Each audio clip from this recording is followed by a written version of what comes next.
What's good, my beautiful, glorious Dreamfasters? It is Danny Gallows, of course, who'd you think it was, and welcome back to the next video in our episode-by-episode review of Dark Crystal: Age of Resistance. So today, of course, we're going to continue our journey with one of my favorite episodes, Episode 3, What Was Sundered and Undone. So, as I mentioned at the end of my last video, this is where the story really begins to take flight. This is where the story really begins to take shape. The first two episodes were really introduction episodes, but now we're really getting into the meat of the true storyline. But instead of focusing on the main characters and the main story, we begin episode 3 by focusing on something a little bit more lighthearted, a little bit more fun, a little bit more dirty: the Podlings. Yes, that's right, my friends. It's time for a Podling Cleansing! Definitely one of my favorite sequences in the entire episode. At this time, Brea has been entered into the Lesser Service for creating this slightly serious, actually very serious, diplomatic incident, and now her punishment is she's got to go down and clean the Podlings. And why I love this so much is that, in the Dark Crystal, the Podlings were just side characters. They were kind of just creatures that were there. They were just kind of doing their own thing, and they're there, right? But here, once again, we're opening up the universe. That's what Age of Resistance is about. It's about opening up the entire universe to all the creatures and all the characters.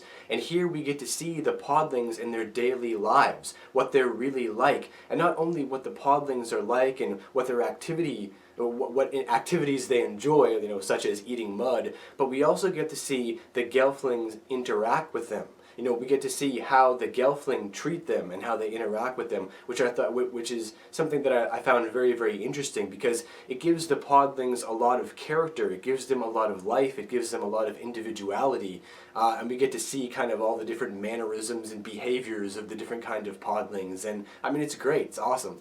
And it's also one of the funniest sequences in the entire show, too. I mean, just the laughing and the giggling and the weird voices and the weird language and the little feet running across the screen. I mean, it was just so well done. It was such a, we needed that, because the show has been fairly dark up to this point, but this was a moment of comedy, this was a moment of levity, where you could see this just kind of like this really funny sequence put in there of how the Gelfling have to deal with the Podlings, and I'm so glad that the writers actually decided to do that. I'm so glad that the Podlings weren't just side characters, they weren't just random people, because it's important to grow every single area of the show. If you have interesting, the Podlings are interesting creatures, right? So why would you not want to take that and expand upon that and actually give us a full spectrum of what their life is like and how they interact with the Gelfling? So I just thought the entire sequence was hilarious, and it was a really great way to begin the episode, to kind of jump into the episode.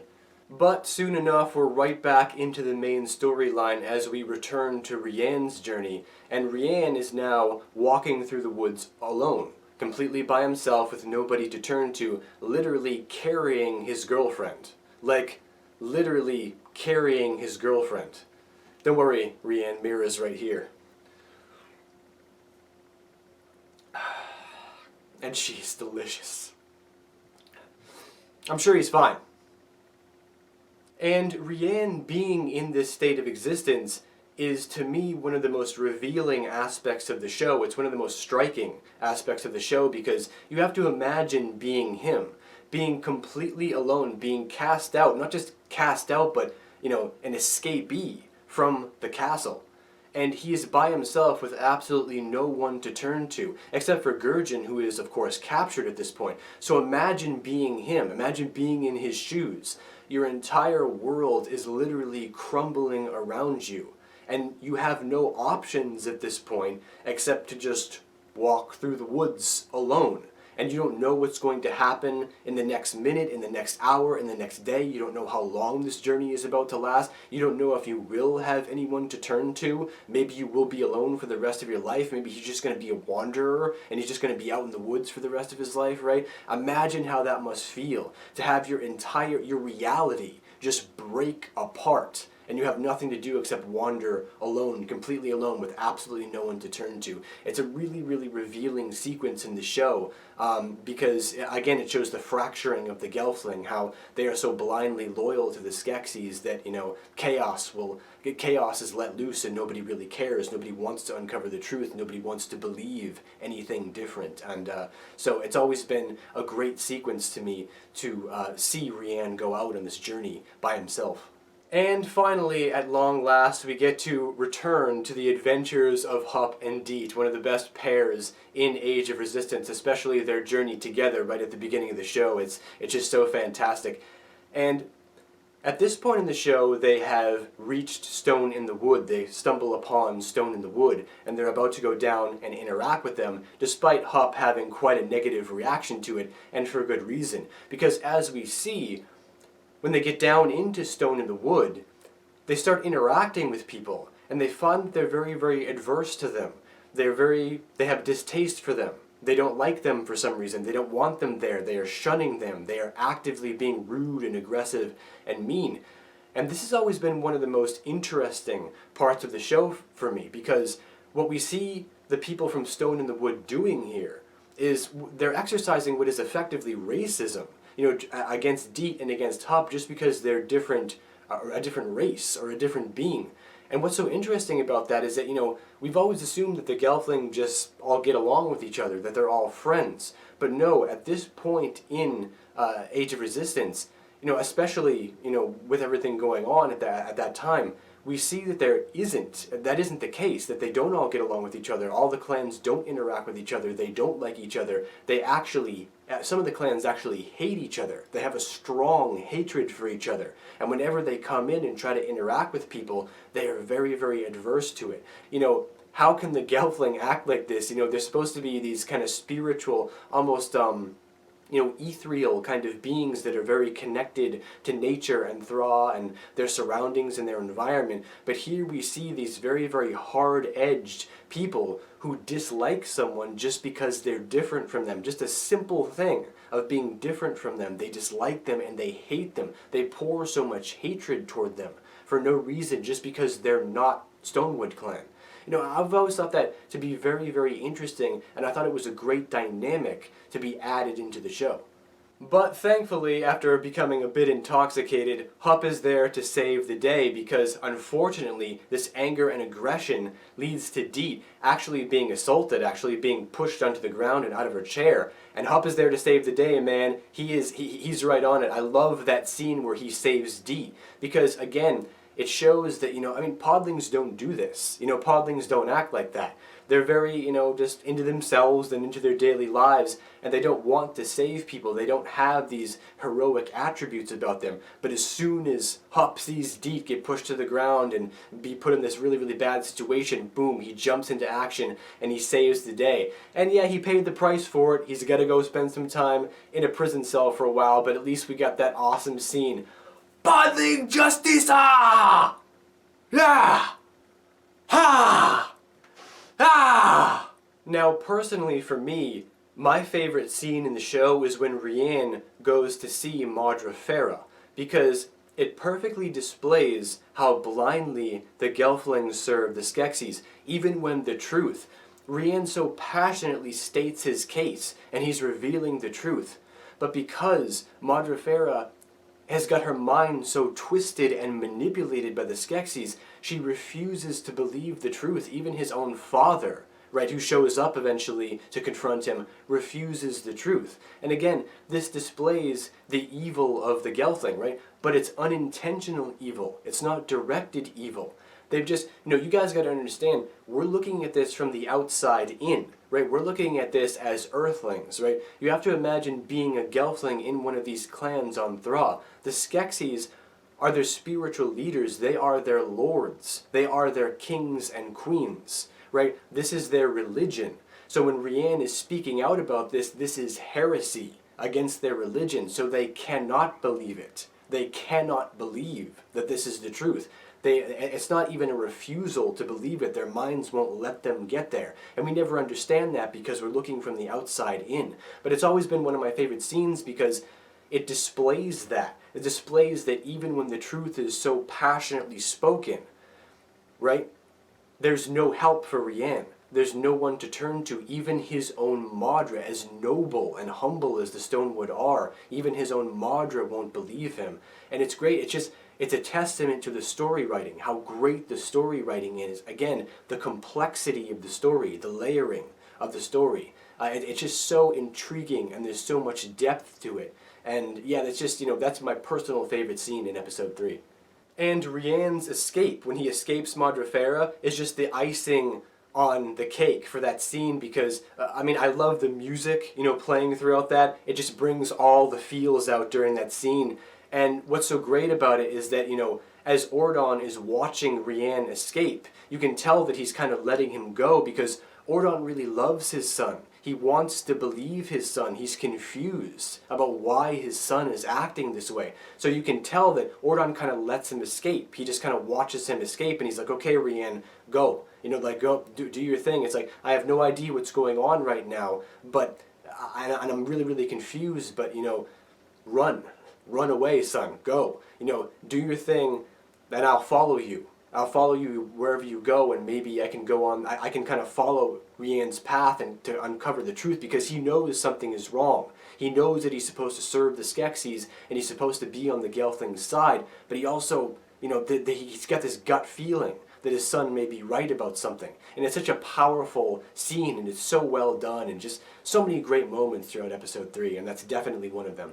But I would have to say, without a doubt, the best scene in episode 3 is when Agra goes to see all of the Skeksis, because this is her big return to the castle. I love how they, they recognize her voice coming down the hallway, and they're like, oh crap, that's Mother Agra, But this scene for me is just really, really fun, because while there are serious undertones to the dialogue, it's just so funny to see like the Skeksis in their natural environment, like the little bathhouse outfits, how Skekso's got the bonnet on, and Agra comes in and she's poking, Skekok's belly fat with her stick, and it's just fun for me to see that. It's just, like I said, even though there are serious undertones, you can't help but laugh, all throughout that scene, because it's just so funny to see them like that, these big evil lizards who are supposed to be like the threat of Thra, the dark clouds in Thra, and they're just sitting in there applying makeup and adding flowers to their bath and stuff, and it's just so great.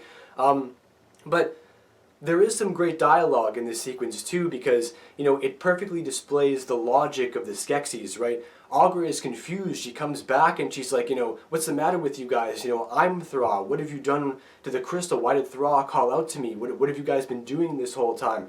I am the planet. You guys need to respect me. And Skekso's like, no, Mother Agra, you are not Thra anymore. You went to your observatory. You turned your eye away from Thra. You've been gone all this time. We're Thra now. We are the keepers of the crystal. We're the ones who gave the Gelfling purpose, and you're the one who turned away from everybody. And it's hard to argue with what Skekso is saying, because of course that Mother Agra is the living embodiment of Thra. She is Thra. But Skekso is right, isn't he? Right? She was the one that turned her eye away from Thra. She's the one that's been neglecting the Gelfling and kind of allowing this to happen this entire time. In the meantime, the Skeksis took control, and now they are the caretakers of the crystal. They are the caretakers of Thra. They're the ones that gave Gelfling their modern existence, their modern life. So it's very, very interesting. Again, the layers of storytelling that are going on here, where you're trying to defend Mother Agra, but you really can't, because you see a lot of logic in what Skekso says, right? So at this point, Agra is kind of realizing all of her mistakes and all of her misdeeds, and as she's being led out of the castle, after chasing away the Gelfling guards, she comes finally upon the crystal, and she is in horror at the sight of the crystal. She is brought to a state of horror, I should say, by the sight of the crystal, because a lot of you guys forget that the crystal is not supposed to be purple. Purple is not the crystal's natural color. The crystal of truth's natural color is white. It's supposed to be a pure white crystal. But the purple is the darkening. The crystal has been infected by this malicious energy that the Skeksis have been pouring into it. So essentially what Agra is seeing during this scene is she's going in, when she sees the crystal is her heart, because Agra is a living emanation of Thra. So the crystal is her heart. So when she goes in and she sees this corrupted crystal, it's essentially like her seeing an X-ray of her own heart and seeing this dark, blackened, dying mass inside her chest. And so she's brought to the state of horror about this. She's just terrified by the sight because she's seeing how much the crystal has been corrupted. And at this point she receives a vision explaining the Skeksis' evil deeds and how the entire balance of Thra has been thrown completely out of balance. And now it's time for her to start her own personal journey. Now that she's awake and she's back on the world of Thra, now it's time for her to start her own personal journey to gather the necessary people together and to rekindle the Song of Thra. She has to find the Song of Thra again. She has lost it. And now when she hears it again, when she gets back into rhythm with Thra, she'll be able to bring all the correct people into her fight and into her cause to be able to restore balance again. And man, it really ignites the fighting spirit in you. Another one of my favorite scenes is when Deet is wandering through the woods alone and she stumbles upon a thrushpog, which is the creature, the leafy creature that pokes its head out of the tree trunk, and she feeds it some glow moss. And the creature swallows it and it begins to glow, and you see it slide down its neck, and then all of a sudden all the other thrushpogs in the area begin to glow. And this is where Deet discovers that everything in Thra is connected. And you guys have to remember that Deet has spent her entire life as a Groton. She spent her entire life underground. Deet knows nothing about the topside world. She has no idea about this. I think she has a general understanding that everything is connected, but it's not until she reaches the topside world and she sees the abundance of life, plant life and creatures and animals and beings everywhere. And when she feeds it this glow moss and everything starts glowing, she realizes that everything in Thra is connected. And this is the cement, this is the glue that holds the entire show together. This little tiny scene is actually a very important scene that is interwoven basically throughout the entire show, because it shows us that every single living person that has a piece of Thra in them, if you're alive on Thra, you have that Thra energy in you. Every single person and creature and plant and animal and anything that moves, anything that has animation and life given to it by Thra is connected to each other. And that is what makes Deet so, optimistic, I guess you could say, about her own journey, is that she realizes that because she understands this, she's kind of like a child of nature herself. She understands this connection. And now that she understands this very deep connection that Thra has, this belief is going to carry with her throughout the rest of the show. And it's going to impact basically her mentality and her state of existence and everybody else's state of existence too. It's basically what drives her character throughout the entire story. It's obviously a good message for us too. Everybody here on Earth is connected as well. And that's something that we all need to remember, is that everybody who shares the Earth's energy is connected. And it's just great, powerful storytelling.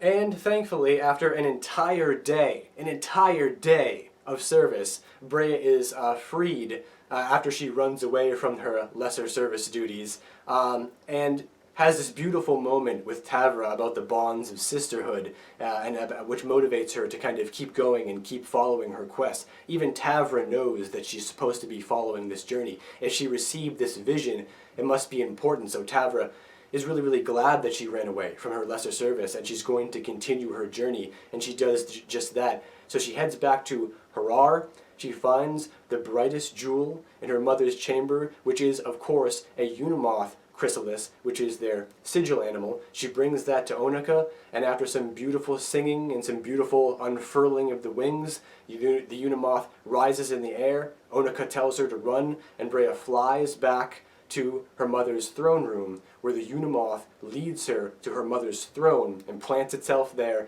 and ends up opening a secret chamber which seems to be hidden right underneath her mother's throne. Right underneath the All-Mother's throne was the secret chamber the entire time.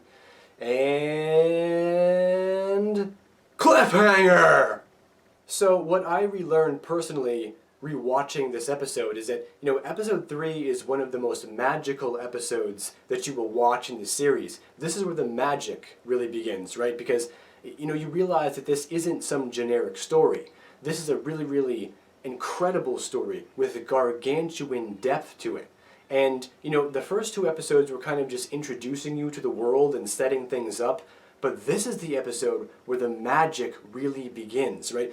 And it makes you realize that even after all of you've experienced through the entire first episode, the entire second episode, and now the entire third episode, right at the end of the third episode, you suddenly realize, oh, wait a minute, we've just scratched the tip of the iceberg. We're still at the tip of the story. We haven't even gone down yet. We're just now discovering the secret room, you know, beneath the Allmadra's throne. We're just scratching the tip of the surface. And just now we're starting the story. Now the real story begins. And I just love that because it produces such a fantastic feeling inside you, because you realize that one of your most beloved properties, the Dark Crystal, is not being treated like some throwaway show. It's being treated like the high fantasy property that it is, and it's being given all of these different elements and different components to make it truly great, to make it stand with all of the greats. And this is where the magic begins. This is where the real feels begin. And that's why episode 3 will always be one of my favorite episodes in the entire show. Alright, my friends. Well, that's enough blathering from yours truly for right now. Now comes the best part of the video where I turn it over to all of you. So, you know, tell me, are you guys rewatching the show right now as well, or do you just remember it well enough to follow along with me? You know, what are your favorite scenes, your favorite moments, your favorite characters, your favorite aspect of the show? Tell me everything. Leave all your comments down below in the Great White Void. I look forward to reading through all of them. And as always, until next week, guys, take care, and I'll see you guys back here next Friday for our review of, you guessed it, episode 4. Obviously. Alright, guys, take care. For Thraw, for Jim, forever. Peace.